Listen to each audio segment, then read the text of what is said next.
Sebelum menonton, jangan lupa like, subscribe, dan tekan tombol lonceng. Selamat menyaksikan. Halo sahabat Eljon, kembali lagi di Eljon Medical Forum bersama saya Cynthia. Dan tentunya di Eljon Medical Forum ini kita akan membahas seputar dunia kesehatan.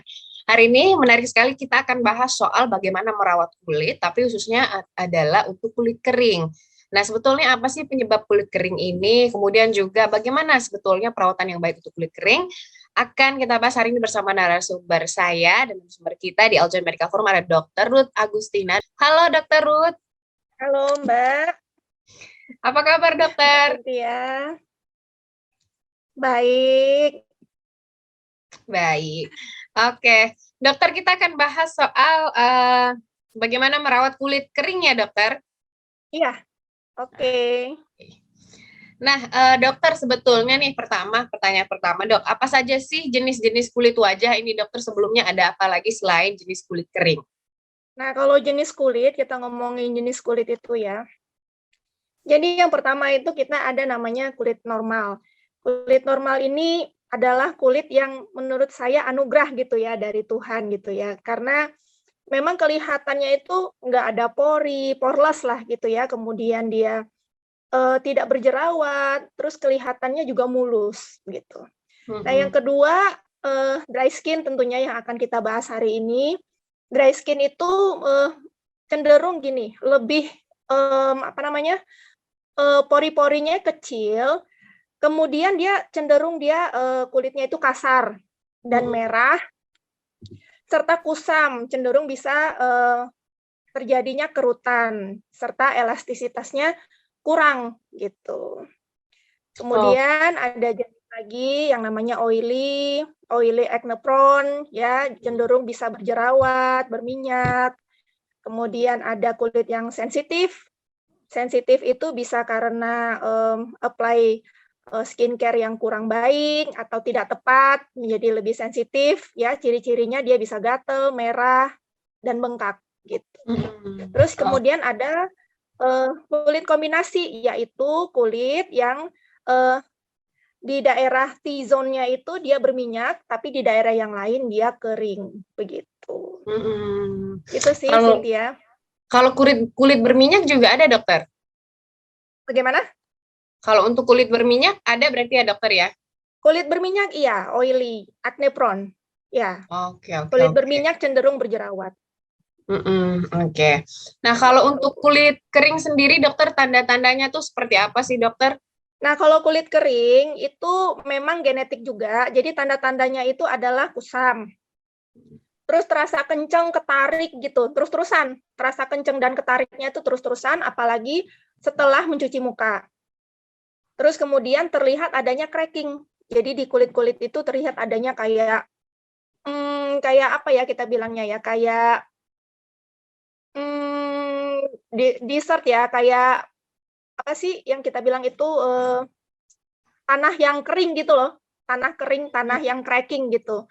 Nah, seperti itu. Jadi adanya cracking di area muka dan biasanya tubuh juga bisa gitu. Kemudian adanya kerut-kerutan yang halus gitu. Kerut-kerutan yang di daerah wajah sih, terus kerut-kerut halus.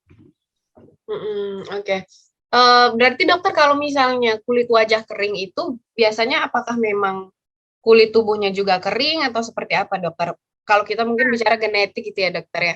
Nah iya, kalau kulit tubuh itu sebenarnya tergantung lingkungan ya, kalau ke badannya, karena badan biasanya daerah-daerah yang dingin gitu cenderung kulitnya kering.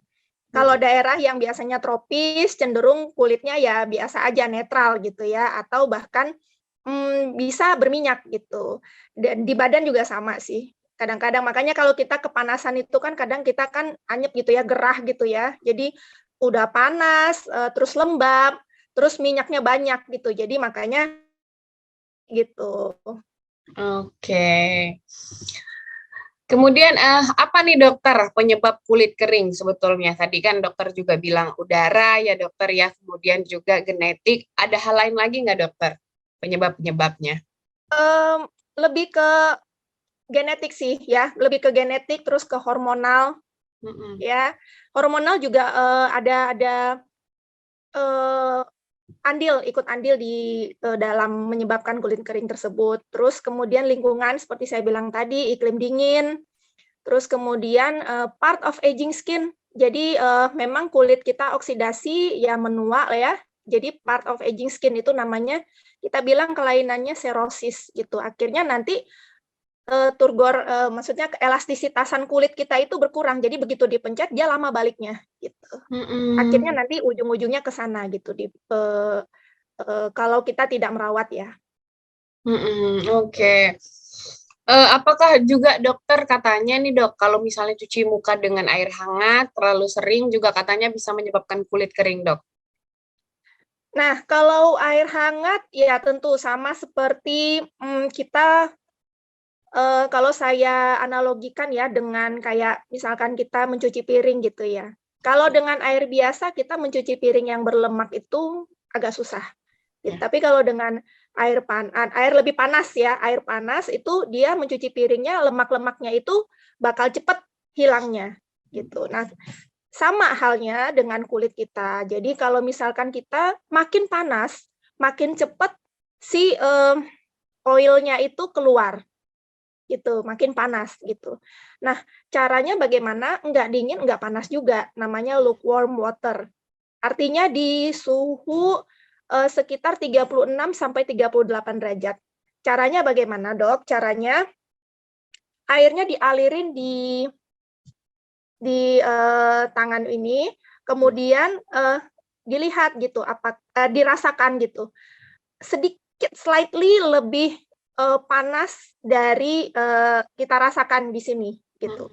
Nah, itu adalah temperature yang cocok untuk kita mandi sebenarnya.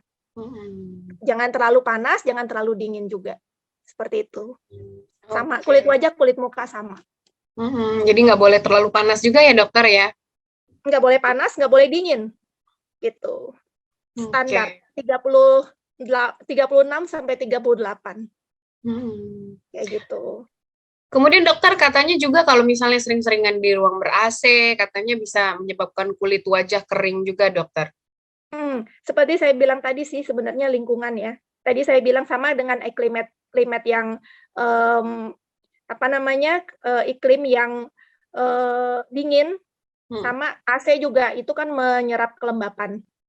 Jadi memang menyerap kelembapan cenderung membuat kulit kita itu menjadi tidak aktif gitu loh, tidak aktif gitu. Tidak aktifnya itu yang menyebabkan produksi sebumnya kurang gitu. Jadi dia nggak membuat barrier apapun gitu loh, tidak membuat sebum, tidak membuat juga air, tidak mengeluarkan air, tidak evaporasi gitu si kulitnya. Jadi nggak berkeringat, nggak juga tidak juga ada membentuk kelenjar minyak gitu. Kelenjar minyaknya tidak terbentuk gitu.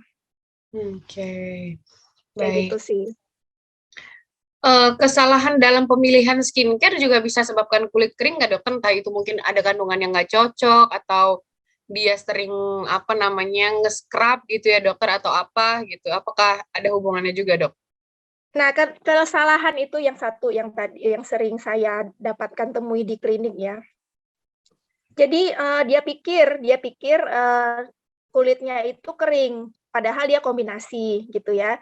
Jadi atau dia pikir dia berminyak, padahal dia kombinasi gitu. Nah, yang paling susah memang menentukan skincare untuk kulit kombinasi sih. Karena T-zone-nya sebenarnya berminyak, tetapi daerah sini dia kering gitu ya. Nah, makanya kadang-kadang dia over treat gitu, seperti misalkan dia memakai bahan-bahan misalkan untuk kulit yang berminyak tea tree misalkan jatuhannya ya. Kita kasih contoh sampel ya, tea tree misalkan. Nah, tea tree itu cenderung dia keset gitu. Si muka ini keset. Nah, terus habis itu dia tidak memakai emollient atau tidak memakai pelembab. Nah, kita bilangnya pelembab ya istilah awamnya ya. Jadi tidak memakai pelembab dan tidak exfoliate tidak memakai pelembab setelah dia mencuci wajahnya dengan tea tree misalkan ya, sehingga paginya maksudnya setelah melakukan mencuci wajah itu dia itu kulitnya kering dan tidak balance gitu. Nah, sering juga seperti itu. Jadi menurut hemat saya, lakukan memang skincare itu satu rangkaian. Nggak bisa nih, misalkan kita sabun aja, sabunnya ya udah aku sabun aja deh skincare-nya, nggak bisa gitu. Jadi skincare itu terdiri atas sabun, pelembab, sunscreen, dan krim malam itu memang harus rutin. Gitu. Jadi wajah itu balance, nggak kering, pokoknya nggak kering, nggak oily gitu. Jadi pokoknya pas gitu loh. Oke. Berarti kalau kulit kering ini boleh nggak dokter dieksfoliasi, dok? Nah, eksfoliasi itu merupakan ini sendiri ya, memang permintaan sendiri di kulit gitu ya. Misalkan dalam 1 minggu itu kita harus eksfoliasi. Eksfoliasinya itu kalau saya di kulit kering lebih cenderung menyarankan eksfoliasi yang chemical. Jangan pakai scrub atau jangan pakai apa itu namanya yang itu tuh apa? Yang ada alat ya, saya nggak usah sebut merek ya, yang maksudnya kalau dia itu dipakein alat sambil sabunan gitu, terus digosok-gosok, itu saya nggak menyarankan gitu ya. Saya menyarankannya itu eksfoliasi yang chemical-nya gitu loh, misalkan kayak pakainya glycolic acid 10%, atau misalkan apalagi ya, PHA, gitu bisa juga eksfoliasi ya, pokoknya semua agen eksfoliasi, azelaic acid juga bisa, eksfoliasi yang sifatnya chemical kayak gitu, sekali seminggu gitu. Oke. Nah, kalau kulit kering ini kalau dibanding dengan kulit berminyak, katanya dokter kulit kering itu beresiko lebih kecil untuk berjerawat, dokter. Benar nggak sih, dok? Beresiko lebih kecil untuk berjerawat. Kalau kita gini, kalau misalkan dia di daerah tropis kayak kita ini ya, tipe kulit Melayu. Jadi kalau di daerah tropis kayak kita ini cenderung memang kulitnya kombinasi ya, nggak kering-kering amat gitu. Keringnya di sini, tapi bagian sininya tuh pori-porinya besar gitu. Itu genetik sih, gitu. Jadi kalau dibilangin apakah dia bebas jerawat atau tidak, kalau saya sih biasanya jerawat sih di sini-sini. Gitu, biasanya kalau yang kering tuh, beruntusan dok, datang-datang, beruntusan dok, atau di sini nih, di sini-sini. Ya, nah di sini, nah itu dia beruntusan di sini. Nah di daerah sini dagu ini, kemudian di daerah sini nih beruntusan. Biasanya begitu. Jadi sebenarnya kalau kulit kering ditanya rentan jerawat atau tidak, di Indonesia ya bisa jadi ditemukan banyak yang seperti itu. Jarang ada, maksudnya yang kulit kering yang benar-benar mulus banget gitu. Itu jarang sih. Oke, jadi memang kalau mau berjerawat aja gitu ya dokter, apalagi mungkin misalnya kurang dirawat dan lain-lain. Oke.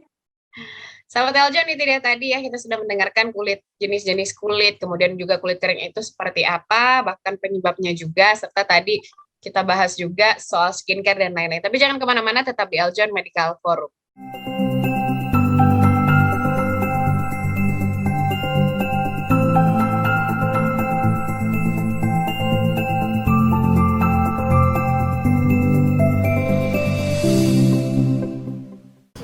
Ade Tirek makan pepaya. Jangan lupa like ya.